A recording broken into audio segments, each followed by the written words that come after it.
Still I don't know what I needed, 'cause your heart is so cold that it's freezing.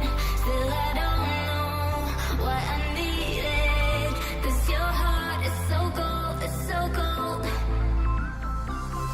Try my best to believe it, but it hurts and I just can't dry my eyes. It feels like I'm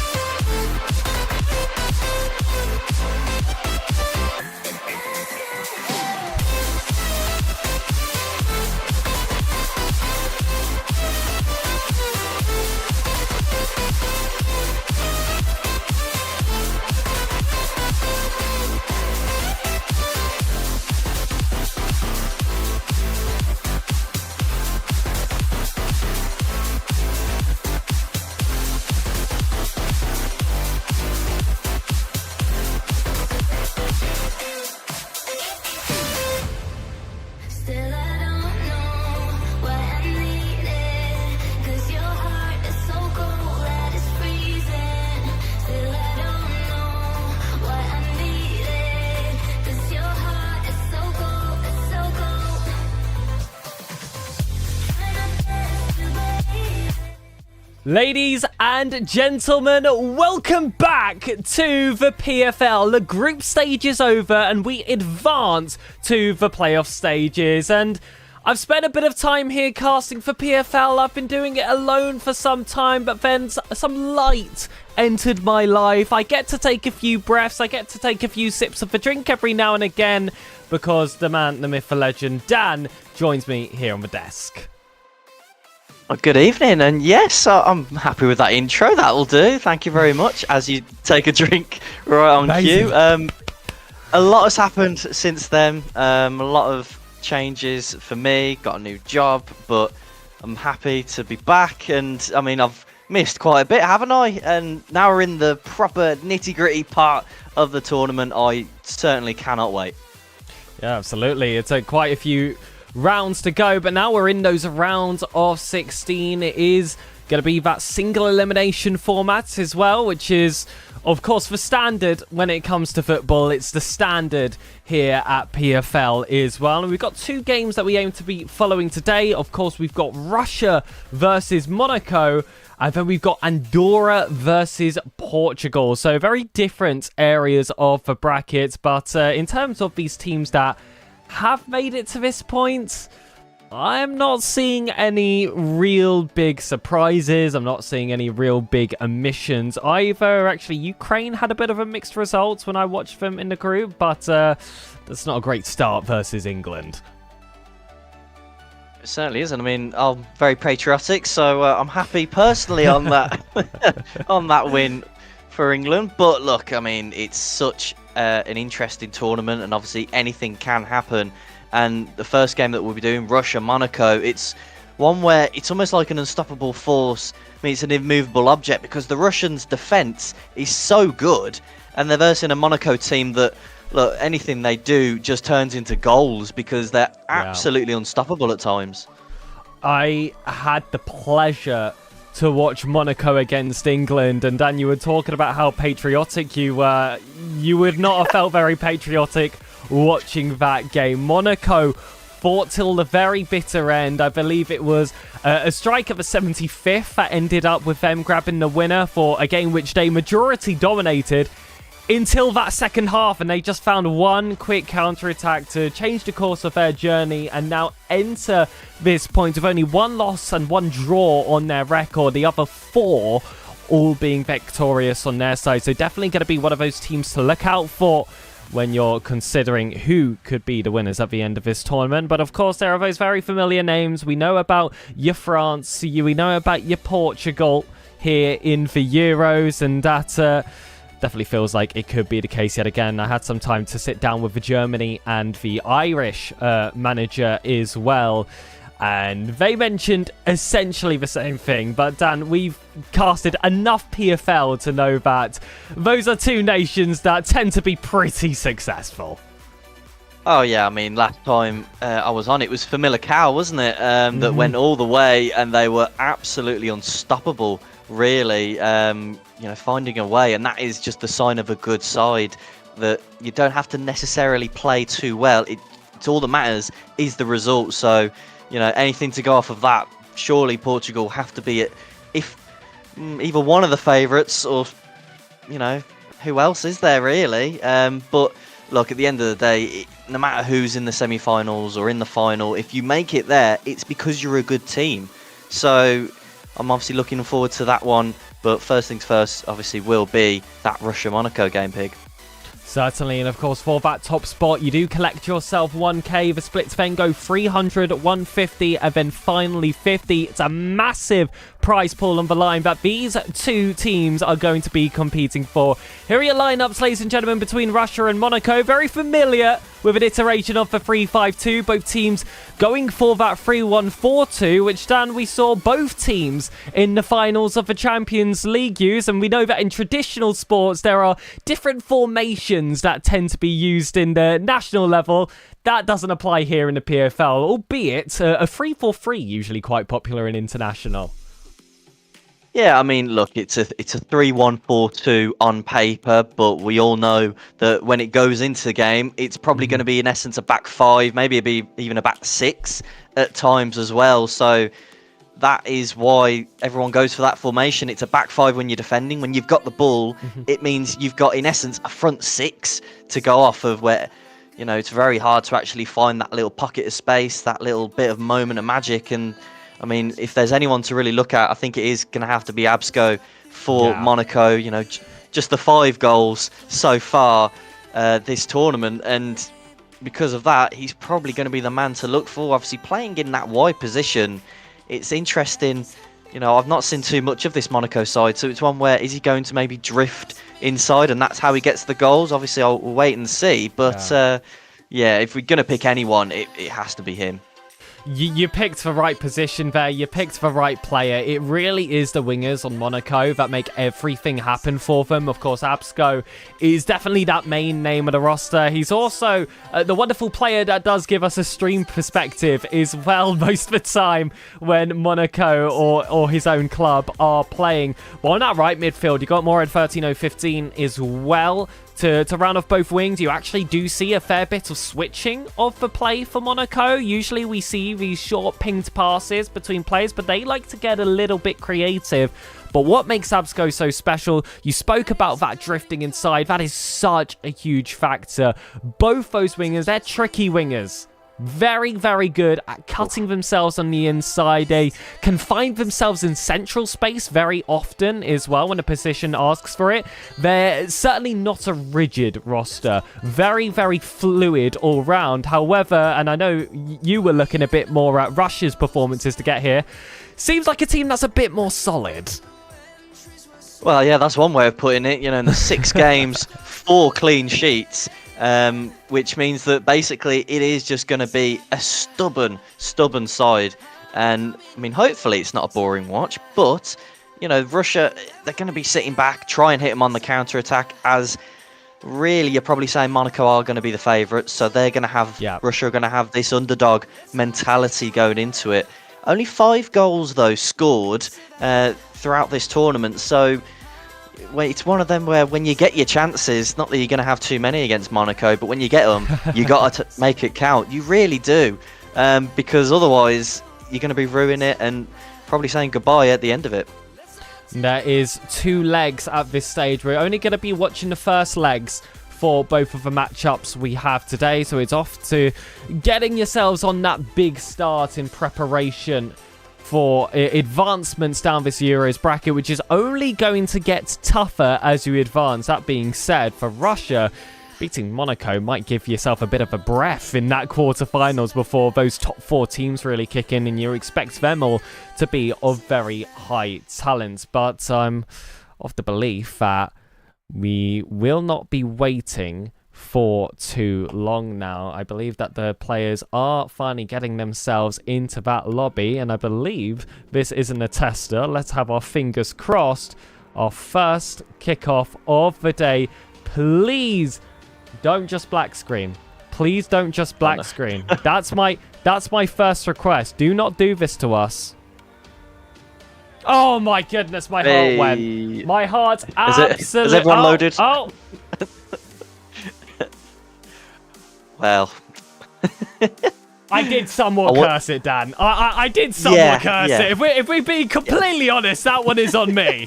That one is completely on me. But it wouldn't be a pro club stream, would it? It wouldn't be a pro club stream. Oh, yeah. That's why I was a bit like, well, is everyone loaded in yet? We got to count the chickens. They haven't hatched yet. And, well, there we go.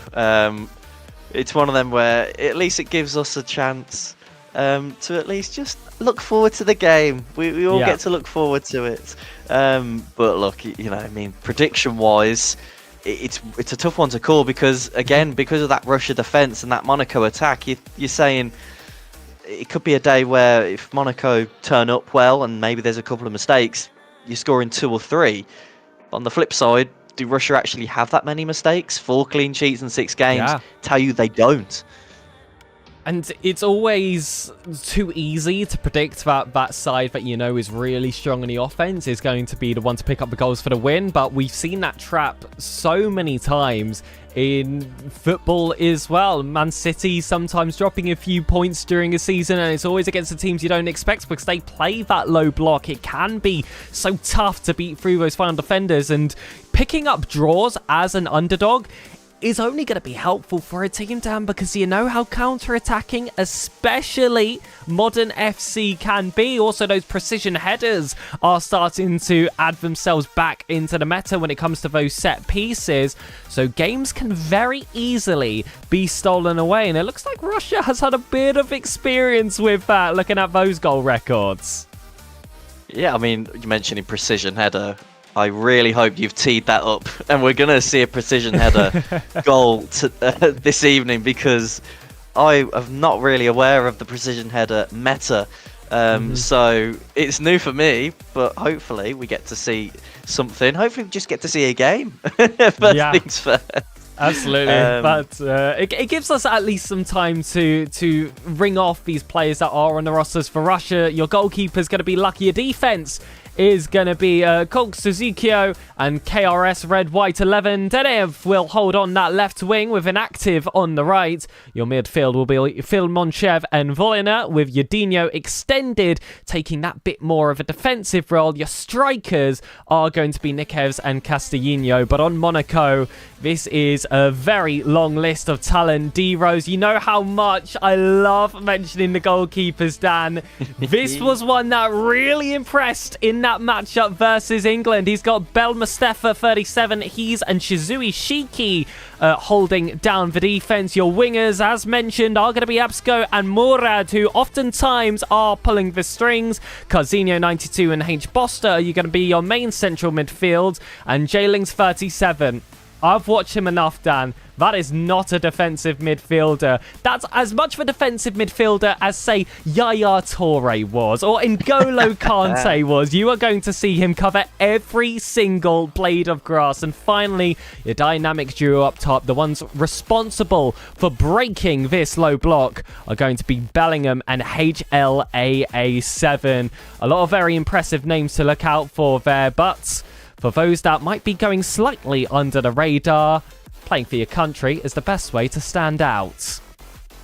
Absolutely. I mean, you know, there's quite a few players that, I mean, you've already mentioned Jay Lings, but HLA7, I know he's also one that's been grabbing some goals throughout this tournament as well. 3 goals, 1 assist for him. So, but look, as you mentioned, that Monaco team, it's just so many good players that we're looking at. And look, for Russia again, we're looking at them as the underdogs, but there is some talent in there. There is a lot of talent in their squad, hence why they've made it up to this point in general.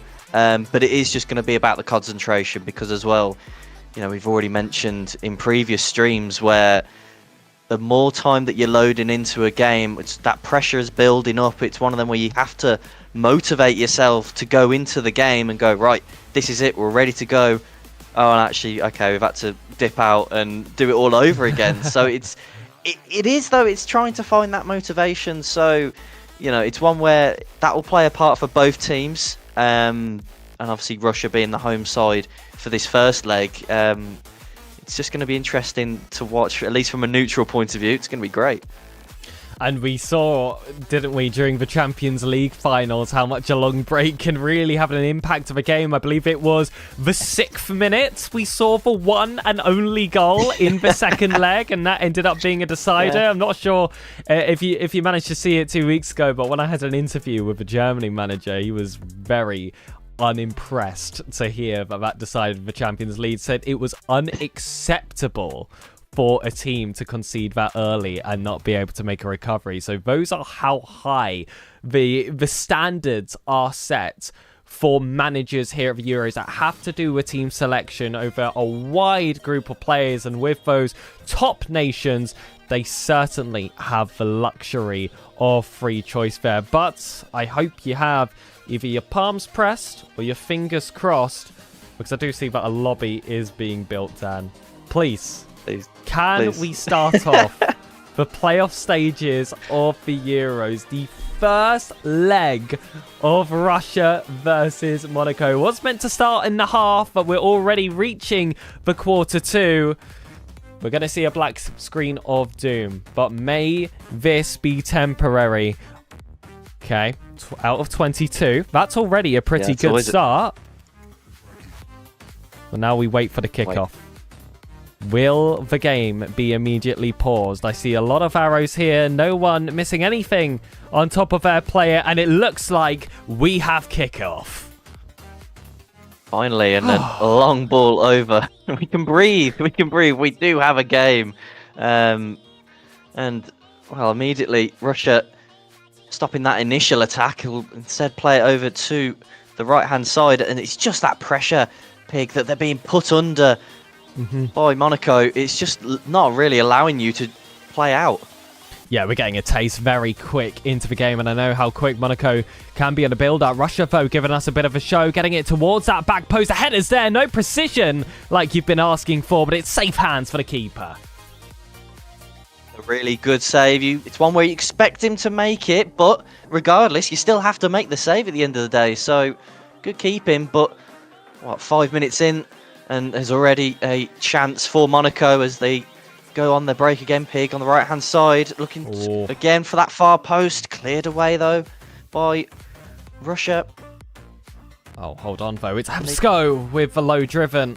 Luck is able to get that save, and, well, for all of our predictions we had heading into this game, it does feel like the colours have been somewhat flipped. It's been Monaco who've been forced into a defensive position. Russia having those first few chances, of course, 2 on target, but neither being all too much of a challenge for the goalkeeper. But this is the first real settled possession for Monaco. So let's get an idea of their build-up, blocked quickly by Russia. Could be a counter-attack for Monaco. HLA7 just playing it back, trying to find some space. Now Heaps has it, plays it into Bellingham, but he's just met with just a white and red wall. And now they're turning into a bit of a basketball match here, Pig.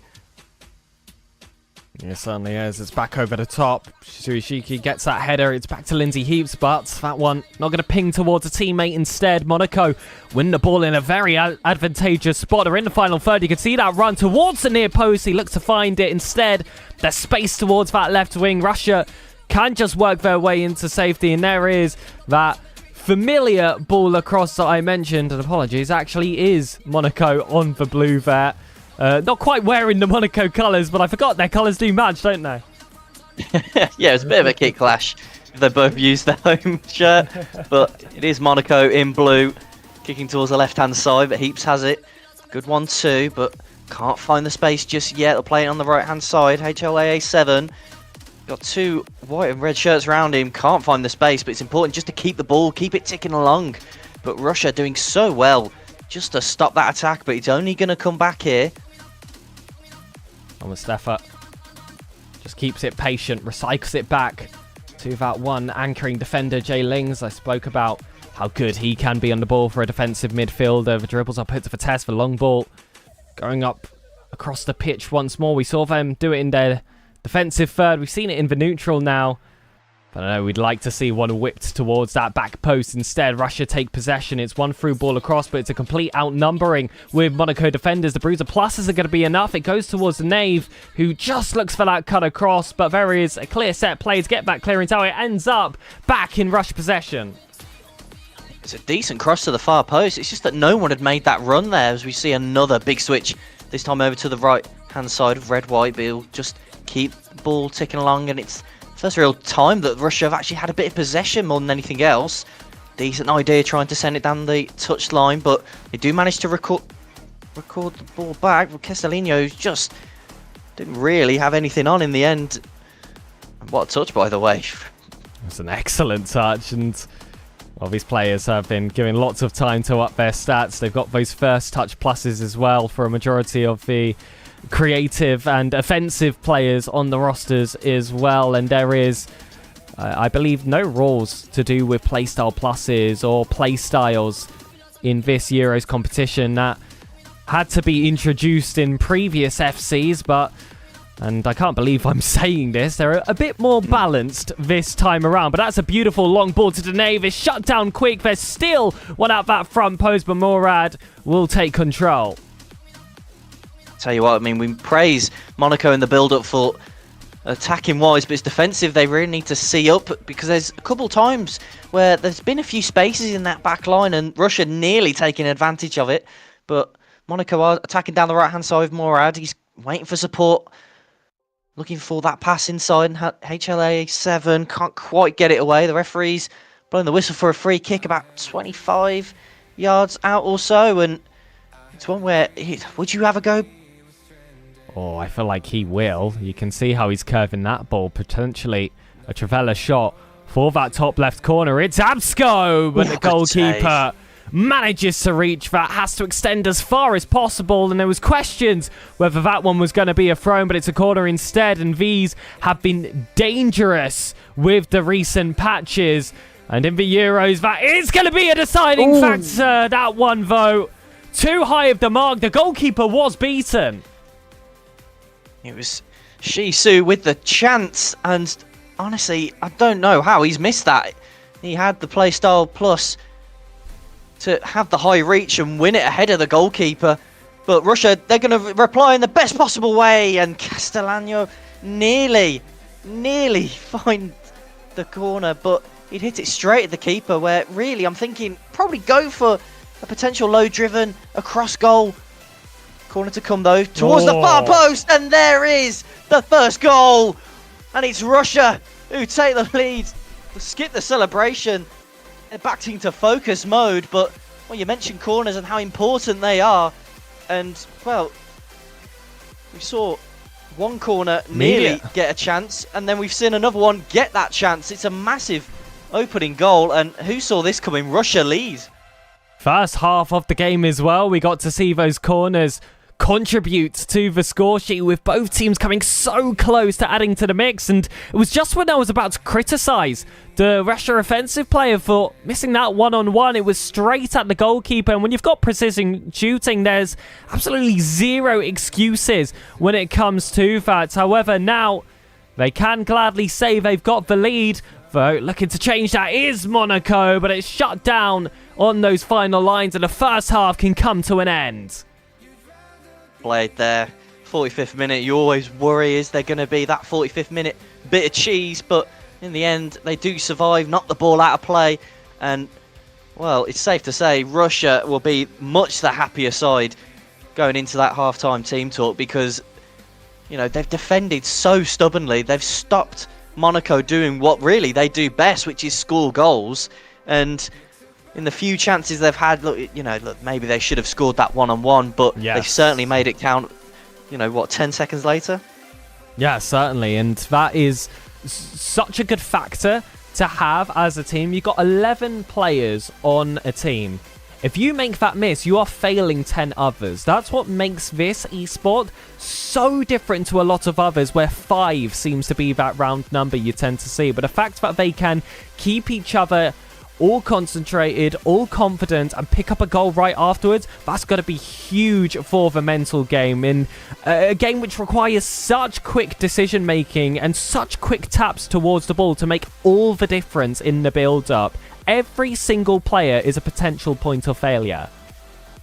I mean, weirdly enough, was the fact that they just immediately skipped the celebration and it's like, no, focus. It's only one goal. You know, Yes. It's that classic, it's Sunday League where it's like, no, lads, it's still 0-0. Can't get too carried away. It's still 0-0.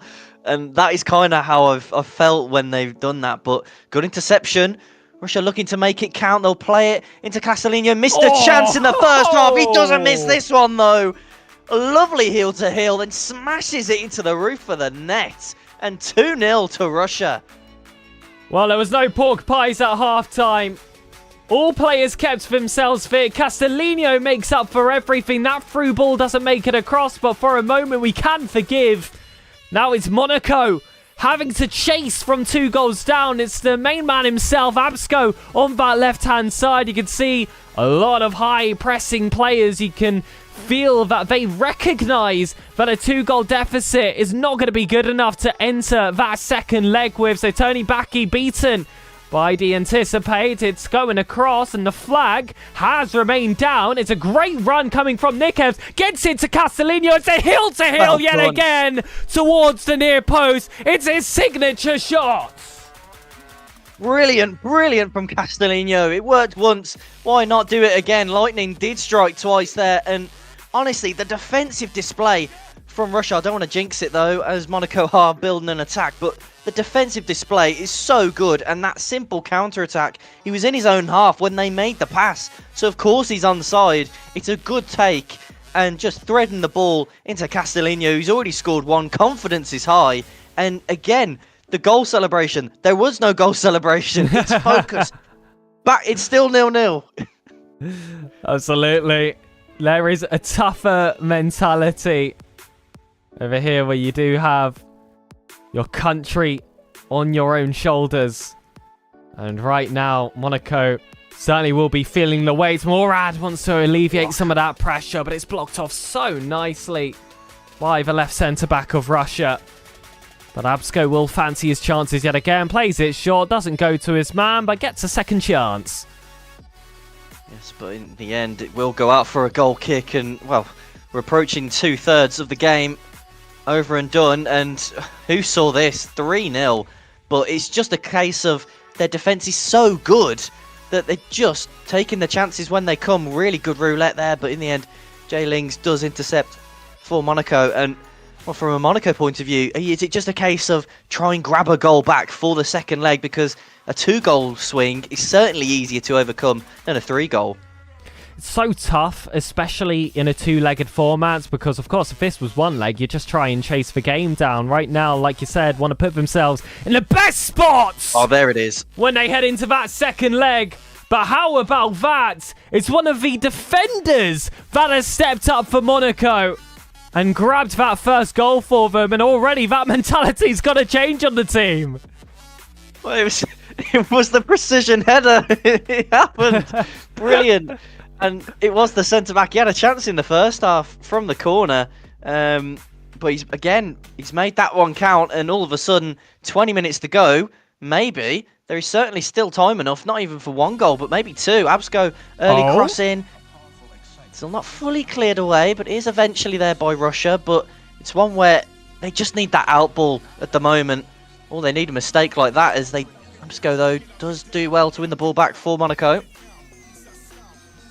I'm curious what the stats are going to be like for that centre-back when it comes to his on-the-ball ability, because he is definitely the one that they have strategized is going to be the one to step up when they need him. The Harry Maguire of the roster, the centre-back turns target man striker, but now it is back in Russia possession, and they could immediately whip this one back to a 3-goal difference. Instead, Monaco stay cool and look to chase this game back.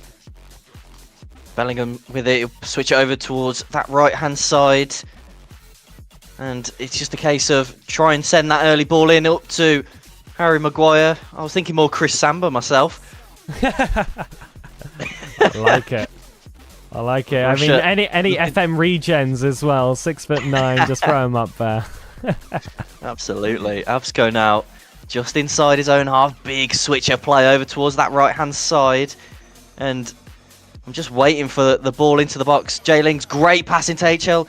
AA7 Absco! Oh. And somehow, I thought that was a save at first, but it just went wide. And immediately that press forcing a long ball up by Russia, and in the end, it does go out of play, but 9 minutes remaining, Pig, and 3-1 is the score still. And they've done so well at keeping the ball towards the players that can play to feed. That throw-in did go to the centre-back turned striker. So they are playing to their strengths. They have completely adjusted their play for this position. That requires such great preparation from this nation to be available for when that does become the case. And they were so quick to transition to that play style as well. And it's as if they've been playing it for the full 90. There really wasn't an adjustment period, but still only 5 minutes of regulation. They need another goal. Absolutely do. The aim is simple. Get the ball out wide and just try and send a long ball into the big man. See if you can win the second, the third balls. Absco has it now, finds Heaps. Again, there's that long ball forward, but the Russians, they're anticipating it. They know it's coming and do manage to recover the ball. And Jay Ling's tackled not one, but two players there to win the ball back. And now they could be a little counter-attack themselves, but in the end, again, Russia do so well defensively. Oh, but it's Absco. Has options around. It does ping-pong about, but HLAA takes a touch too heavy. It crosses that line. Every single in-game second is going to be wasted by the keeper. A long ball's going to go across. And this is surely last attack if we even get to see one. Oh. Russia do have a chance. The flag hasn't gone up. They could get it back. It's a great save from Kev 2. And whilst it might not decide this first leg, this is a two-legged competition, and that could be crucial. Still, corner whipped inside, and the target man, the goal scorer, goes back to his defensive duties, and Russia will gladly settle for the 2-goal advantage. Absolutely massive result that is for Russia. Brilliant display. Defensively, so on top, and well, again, in the build-up to this, we were like, it's a really good defence against a really good attack. Who's going to win? It absolutely was the defence. But more importantly as well, it's that transition. You know, the third goal just summed it up. It was a long ball over the top, and you think, is he on? Surely he's offside because there was no one with him. And in the end, a great pass into Castellino, that heel-to-heel, that it worked for the second goal, it worked beautifully for that third goal, and well, they fully deserved the win, Russia, because they played amazing.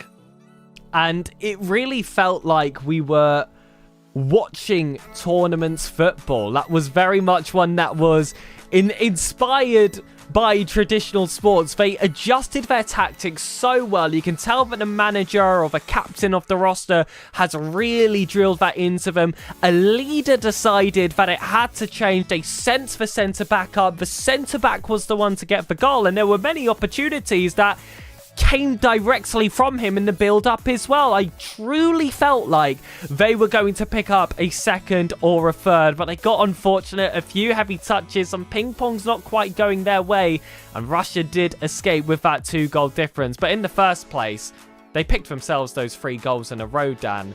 Unbelievable performance from them.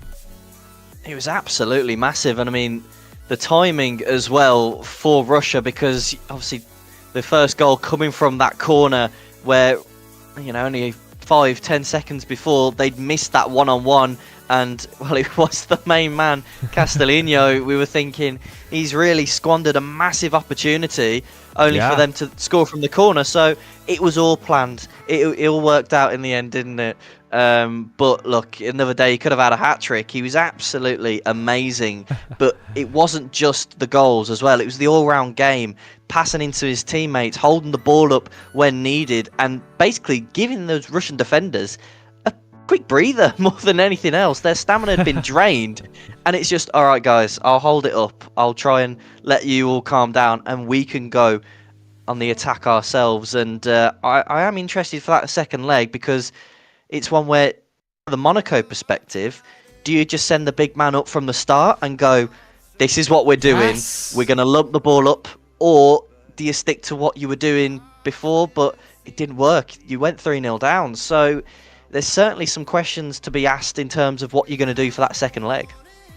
Yeah, it's a two-legged competition, and it really does change for strategy. You come out on that initial kickoff, and the mindset is completely different in that second leg. And we were a little bit cursed, Dan, when we were covering the Champions League together, that the first legs were always draws. So they went into those second legs, and it was just a normal game. I believe we didn't actually have a single away game where there was a team of a disadvantage. So hopefully in the future we can actually see a team have to chase a result, but that is not going to be the case for the matchup we're watching next, because it is going to be another first leg, and it is towards the bottom of your screen. It's going to be Andorra versus Portugal, where the winner gets the wonderful rights to have to play against Ireland or Holland. So definitely a really tough area of round of 16 to be in when you're looking ahead at those quarter-finals. But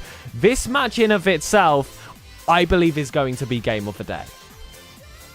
Well, no pressure. Certainly hope so. But it's always one of them where it's luck of the draw, and you always hope you get an easier side. But on the flip side, it could also be, if you want to win it, you've got to beat the best one way or another.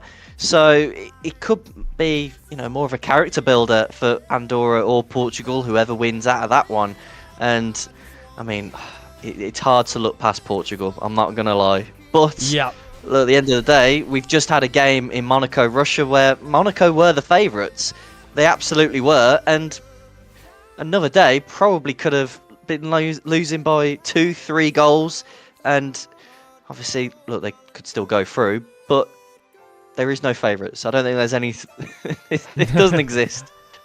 And Andorra are in a really interesting spot, having qualified to this round of 16, because they were in that best of the rest stage. So we had our groups go all the way up to F. That gives you 6 groups. The top 2 were guaranteed in every single one. That gives you 12 teams. However, we want a round of 16. So it was the 4 best third place teams that ended up qualifying their way into the round of 16. So Andorra have scraped their way into this bracket. And then on the other side of the coin, you have Portugal. 14 points they managed to pick up to qualify. That is 4 wins, 2 draws, 0 losses. They are invincible at this late of a stage in the competition. Bear in mind, they shared a group with Norway, with Germany, and Russia, who we just watched take down Monaco. So it was, in essence, a group of death. And for Portugal, this was just a typical day at the office for, of course, Portugal, who are Portugal. The Miliciao, most of their players, Portugal. Semi-finals, grand finals, dominated. Portugal, international tournaments, World Cup, Euros. It's that country yet again, where some people's GOAT resides. Not mine personally, but there are certainly some names up for that debate when it comes to PFL. Absolutely. I mean, this Portugal side haven't conceded a goal yet as well. You've not mentioned. They've not conceded a goal. I'll say it again. They've not conceded a goal. So it's one where, again, it's the chips are really down on Andorra, and it's one where I think everyone's kind of anticipating it to be very one-sided. But look, again, Andorra have still done enough to qualify. They've still done enough to get to the knockout. So it's not like they're a poor side. But you are versing a Portugal side that score goals for fun, are one of 3 teams that are unbeaten, and still haven't conceded. And on Andorra, I'm looking at that one player, Diego 7, to really lead the charge there. We saw him play in the Champions League, and he is a fantastic player in his own right. But you look at Portugal, and it is a very long list of superstars. It never truly stops. Andorra are really in the thick of it here for this first leg of the playoff stages of the Euros, but with how their group stage performance went, it would be a blessing to be here in the first place. But let's not waste any time, ladies and gentlemen. Let's not have any false starts either. We do not. Kickoff is underway. It is going to be Portugal in the white and Andorra in the blue and yellow. Portugal, having taken kickoff, they pass the ball around, a long ball over the top on the left-hand side of the penalty area. Blobby over into Luca, but Andorra, stubborn defensive there, but they can't play out. And the long ball does seem like the appropriate thing to do, up towards Diego, just too much in the end. Out for a throw-in, but an interesting choice to try and play out there, because it's one where there's just so much players around you. It's lots of strength shown on that right wing coming from Andorra. It'll be interesting to see how much that physicality plays a factor, especially because we live at a time where Bruiser Plus is the most overpowered defensive play style. It's not about that anticipate anymore. Of course, intercept is definitely going to be a part of that conversation. You're also potentially going to see a few lengthy players on the pitch as well, especially when it comes to wingers. But Diego is going to take it up front as that left striker, muscled off the ball. There's the physicality you're asking for. Portugal regain. Now it's a counter-attack for Portugal. Luca been at the heart of it. I think he's played 4-5-1-2s. Everything is going through him. Certainly the metronome at the moment. But Andorra do really well just to block the space, not allowing a forward pass as they intercept the ball yet again. Can they keep a hold of it? Yes, they do. But there is no out ball. It's only going to come back here. Oh, look how quickly they pass the ball between each other. It's so hard for this really pressing Andorra side to get closest towards the back post. Headed across. And what a save that is from Stam. Just stops that one from going into the bottom corner. His defensive efforts are going to be put to the test yet again, because we've already seen a corner open up for scoring to the back post, but stopped by the defender. But we will see Portugal get a second chance. It's another corner that will be coming in, and already the keeper has had to make a really good save. That was a poor corner, considering. But Diego, good hold-up play, waiting for players around him, but there is no out ball. Now Diego does manage to win it back for Andorra. Now they'll play it to Martinez on the left-hand side. I think this is more a case, Pig, where they just need to keep the ball and just recover, because they've been defending for their lives for the first, 15 minutes or so? Yeah, just need a moment of calm. And of course, this has been a high-tempo game, especially when Portugal have been in possession. They've made sure that the ball has been moving quick, but that doesn't necessarily mean that you've got to fall for that trap yourselves. You tend to try and catch up to the pace of your opponents, but when you're in possession, you've got to recognise that you're in control and you're not actually getting pressed all that tightly, though that header still falls away, and it's a quick transition coming from Portugal, but Guerrero, the defender, to stop both corner kicks, is going to be the one to block that long ball as well. Interesting you mentioned that. He's been a key player in this Andorra side, but they're going to go back again, Portugal, now this time down the right-hand side. Really good strength there from Anthony, just to knock the ball away, but couldn't recover the possession. Those throw-ins are so dangerous in terms of trying to actually keep the ball, because that can happen where all of a sudden it's a counter-attack for now Andorra. Right-hand side, Diego waiting for the blue shirts to join him. Does play it early, cross in, but in the end, Portugal had so many players back that it's just going to come back now. Blobby with it. Waiting for support, Luca. Yet again, 1-2 touch passing. And, oh, that's beautiful skill there from Luca, but in the end, comes to nothing. Oh, but back across now, it's Spanish Johnny. Luke's number one is intercepted, but oh my goodness, it's constant turnovers in possession, and it was inching closer towards the Andorra net, but instead Portugal pick it up themselves, lose it as soon as they cross that halfway line. I mean, it's that long ball again. It's a great header out across to Luca. Is patient to pass it back towards the winger. Does have an outlet option. Instead, it is going to be the flare heel to heel to get it across. They stay close to the byline. Those back passes can be so threatening, especially with a finesse and the low driven available. Nayshaw gets once more. It's across. It's Luca. Such a big contribution in the build-up. He will be the player to get the job done, and the game opened up. And Nayshaw winning the ball back inside the penalty area. It's such a dangerous place. Again, Andorra trying to play out from the back. When they win the ball, just get rid of it. Just clear it upfield, and those things don't happen as they do pass the ball back inside their own half. But the composure from the Portuguese attack to just go for the extra pass, go for the empty net, and in the end, well, it was easier to miss it, wasn't it? Because it was... just a simple play, and it's just that composure, and that's really the difference between these two sides in this Portugal team. They're just so composed when they've got the ball. But a loose pass there. Taziek does play eventually towards the right hand side, long ball over the top, and Portugal looking to try and double their lead now. Zinni plays it inside, but good interception from Nico. And again, he'll just clear the ball upfield because there is no out ball. There's nowhere for them to go. They do win the ball back from the throw. They do have an atmosphere about them to Portugal when they're in possession. And you can see how they love to stretch their opponents, but they're not scared of those one-on-ones. Luca does go for the Burkamp around one. It's going to be a Travella back towards the wings to Berners Johnny, and they don't force any of those plays. Just because you see the passes come quick, the dribbles get attempted, doesn't mean they haven't seen a gap beforehand. That's a poor pass coming across, but you could see exactly what he was going for. But Andorra are going to look to cash in towards that near post. Goalkeeper's not wrong-footed this time. Oh, it's really clever goalkeeper movement there because he's baited the attacker to go for the near post. That little side shuffle where he's gone, go ahead, go for the near post. He did just that. They're low driven in towards that front post, and keeper's read it like a book. Punches the corner clear. Still not fully clear the way, though, for Andorra. Diego, in the end, meeting with Taziek, and again, so composed on the ball. Just to clip it to his mate on the right-hand side.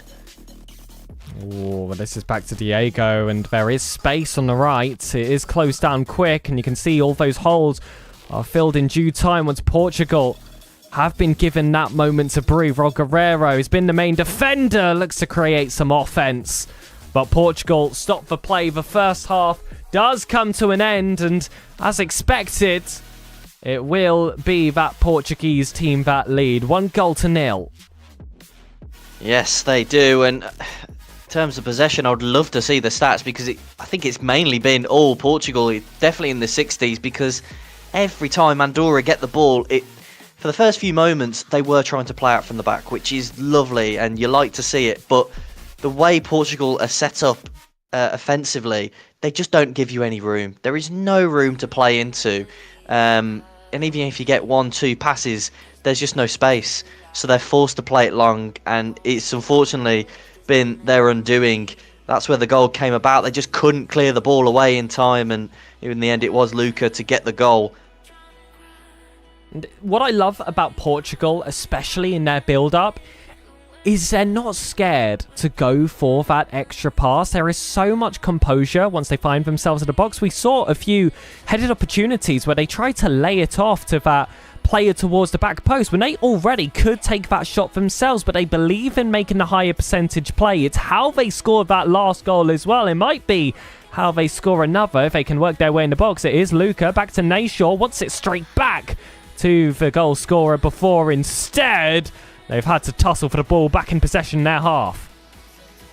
Taziek does so well just to win the ball back, and Nayshaw, this 1-2 touch pass, and it's beautiful to watch. And it's one where now it's got to the point where Andorra aren't actually going to press the man. It's more about marking the space because they'll just pass it round you, but they do win the ball back. Now Diego has it down the right-hand side, just waiting for teammates to come in to support. Does manage to recycle play. And it's one where when you've got the ball, it's trying to find that out ball, trying to find that killer pass, as Taziek does there for Luca. Lovely little ball roll as well. Oh, Taziek again intercepting the pass. Now Nayshaw, good little roulette. but nothing comes for it in the end. But the referee did pull up, and it is going to be a free kick. Too far for Ronaldo to think about. This is Portugal after all. But it looks like they might just fancy their chances. It's going to be a big curler. He's put on plenty of bars of power. This won't be a pass. Ooh. And it does end up hitting that post. But I really fancy the fact he went for that opportunity in the first place. I love that. I mean, I would never have gone for that. It would have been just a case of play it short, potentially try and get an early cross from the wide area. But he fancied his luck and nearly looked in, because I don't think the keeper saves that if it's on target. It was hit with enough power. But now Nayshaw has it, tries to send the ball into Luca, does find him, but Guerrero not fully cleared away though before eventually Andorra knocked the ball forward. Just a reminder that it is 0 concessions for Portugal throughout the entirety of this competition. And in this game, they picked up their 13th. That's a bad omen. Currently, that stands for Andorra. If this result is to be sustained, that will be the elimination points. Luca to Nayshaw, trying to extend, wanting that little bit of wiggle room to take into the second leg. Instead, it's Anthony with a quick feed. Can't get that pass outside, though. It's a fight to get the ball back in possession. But again, once they reached that halfway line, it is glued back to the Portugal defenders' feet. Honestly, it's just, there's nowhere to go. But the way they're set up is so admirable from Portugal. It is just absolutely brilliant. They own the football in this game. There's no room for Andorra to go, as they do have a throw-in on the right-hand side. Taziek, great composure. Again, plays the ball into Fabian. It's over to Blobby! Oh. And it's 2-0. And it's 1-0. You're thinking maybe there's a chance of a comeback. It's only 1 goal, but now it's 2. And Andorra, again, against the Portugal side that still haven't conceded.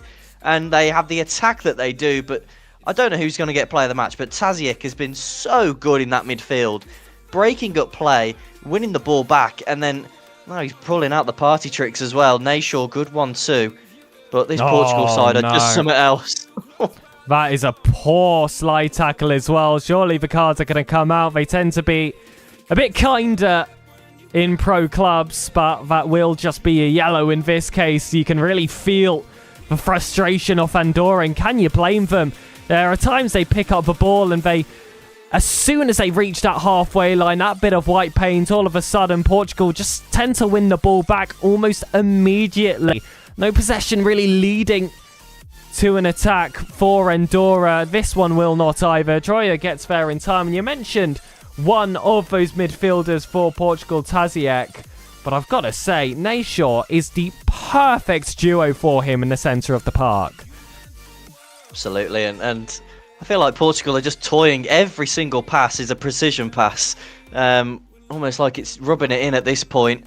Long ball over the top towards Guerrero. Does win it back for Andorra. And look, 2-0, it's not an embarrassment, but the scoreline does lie, because it's been all Portugal. They've been so good.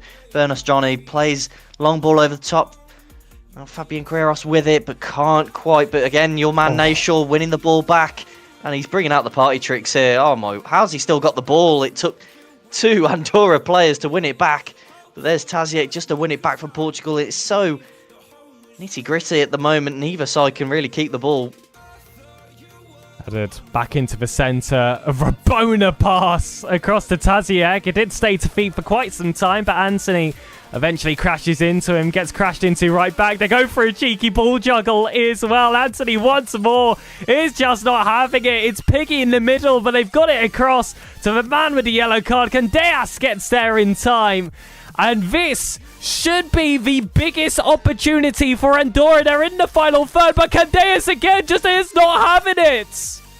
Oh, this is just rude. This is just rude. Bringing out the skills and the passes. But the thing is, this Portugal side's that good. They can do it. This is the point where, you know, the fans will be singing Ole every single pass. I mean, a few Andorra players, they're just putting the pads down, because what can you do? You can't get the ball back. Every pass has been one touch so far. They are going for the ultimate perfect goal, but eventually it's intercepted. Oh my goodness. I mean, I'm an alternate player. That's a bunch of players spamming circle. They've looked for the offside track, but the flag did come up. Andorra are teased yet again. And just a reminder, there is a second leg after this. There is another 95 minutes of regulation to go, but Portugal have decided that they already have enough. I mean, one already felt like enough with how they haven't already conceded, but they'll make it free regardless. Troyer catches it on the far post. Andorra look defeated. For a majority of this game, there was no player left unmarked. Portugal had to work for that. Not this time. It's lethargic in the final minutes. Portugal will gladly extend the scoreline. Is that a bit more indicative of the performance for you, Dan? Absolutely it is, but Andorra, can they pull a consolation? Anthony is eventually flagged for offside. But honestly, this Portugal team, it's just rude what they're doing. And the fact that there is going to be a second leg, it could be one where Andorra, it's just more a case of just try and damage the limitations, because this is just embarrassing for them. And it's really it's one of them where they're thinking we're just outclassed in every single field. I mean, there's no defence, a long ball over the top, and the only player back for Portugal was the goalkeeper, and that is all she wrote. And Portugal, it was 3-0. If they really wanted to, it could have been a whole lot more.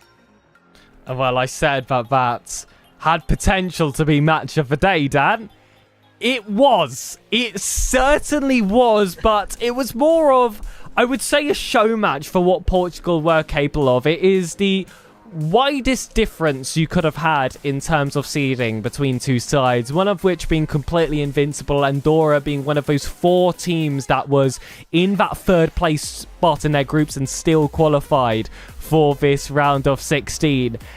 And it did show on the pitch, but it was a nice representation of the depth that pro clubs in 11v11 truly has, because those 11 wearing the Portuguese colours are just a different level.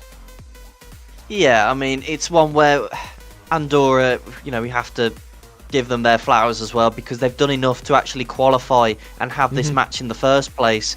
It is just the fact that this Portugal side are that good, to the point where really majority, after they got the second goal, it was just a case of, okay, like the Harlem Globetrotters, we'll just spin the ball on our fingers. Like, that's what it seemed like. We'll do all the back heel passes and the Olays trying to score the perfect goal of every pass being first time. And look, the third goal has come about just simple mistakes from Andorra. But again, do you blame them? Absolutely not. I felt like, I know it's Portugal, but I felt like I was watching the Brazilian favelas play a game of one touch there, one bounce at times for them, and they almost scored off the back of it in two separate attempts. It required that final defender to get involved to change the course of that action. Just a ridiculous show of skill from Portugal.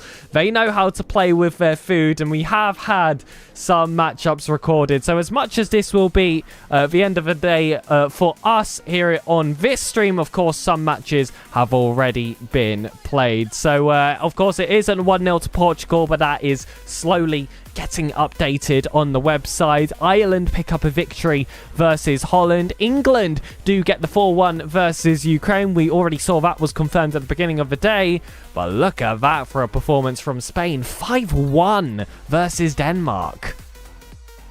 That's a massive one, that. And I mean, looking round, it's one where there's just great results all round. And that Germany-Wales game in particular, I am interested in, because Wales, along with France and this Portugal side, they're the 3 that are still unbeaten in this tournament. So Wales, obviously a potential game against England as well. It's going to be a tasty one no matter what. But look, for Portugal, if it is going to be Ireland in the next round, I'm saying this, they still need to qualify. There's still a second leg. But if and when they play Ireland in the next round, I think everyone's going to be looking at Portugal and France on the opposite end of the draws and going, who can stop them, really? But yeah, if they play like that, Portugal, I can't see anyone really stopping them. I know that Ireland themselves said they wanted to be in that finals against France. That was their target, and currently the brackets are set up that they would only ever meet France in that final. So there is definitely a storyline there for them, but it's by no means going to be an easy run for them, though. I'm struggling to swing whether the top half of the bracket is the tougher side or not, because you do have the likes of England, you've got Germany, you've got Wales actually, who are pretty good, you've got Ireland all there. But then I just look at the likes of Monaco, Spain and France and think that is really frightening on the opposite side, albeit Monaco not actually having the greatest start. But I see that Switzerland managing to pick up that 2-0 against San Marino. I know they had a bit of server issues, so it was nice to see that they could eventually get that game underway. France versus Sweden, the only one that hasn't had a result listed, unless it was a 0-0 draw in that first round. But unfortunately, I cannot check that at this time. But Dan, we know where our predictions lie with that one. Yeah. Again, it's a very similar, situation to Andorra, Portugal, where, it's almost a juggernaut of the competition in France. Again, another side that's unbeaten, and maybe their only defeat will be in the final if they go there against Portugal. But crazy stuff have happened. Obviously, we mentioned Monaco, and it, having lost that first leg, deservedly so as well, against a very stubborn Russian side. It's one where, yes, there are favourites, but by no means do all the favourites automatically win. There are so many games that are still yet to be played in this round of 16, and there's only one way to stay updated, and that's, of course, making sure that you are in the PFL Discord server. You're following them over on Twitter as well. I know they like to do a lot of giveaways and a lot of prediction events over there, so make sure to get yourself involved. But if you want to watch some wonderful matches of PFL, this is of course going to be a great place to start. So make sure that you are subscribed to that YouTube channel with those notifications on if you do not want to miss a beat, and if you appreciated the voices and the faces that you have seen on this stream. For myself, it's a Pegasus on all my socials, and I do have Caster Dan alongside me as well. This stream will return next week on Saturday for the next stage, those quarterfinals, where the spice is going to be even hotter than we already saw in the round of 16, as well as having Europe Season 3 starting on Wednesday the 22nd of April. Dan, so much 11v11 pro clubs happening at the moment, and I am having a fantastic time as a result. Oh, it's absolutely brilliant. I have certainly missed this and missed watching all these, high-end FIFA or EAFC, players. Yes, I know. I said the word. But I've missed this. I've missed speaking to you as well. And look, it's always one of them where I seem to be always watching the Portuguese side and going, wow, absolutely amazing. And hopefully, obviously, next week it's going to be another great set of games, whoever it may be. Will a juggernaut be taken down, ladies and gentlemen? We like to say that, you can look at sports on paper, but results aren't decided on paper. They're decided on the pitch. And you can watch all the action over here in PFL. We will see you all next weekend for those quarterfinals, and I hope you stick around for Europe Season 3 as well. It's been myself, Sir Pegasus, alongside Dan. We love you all. Good night.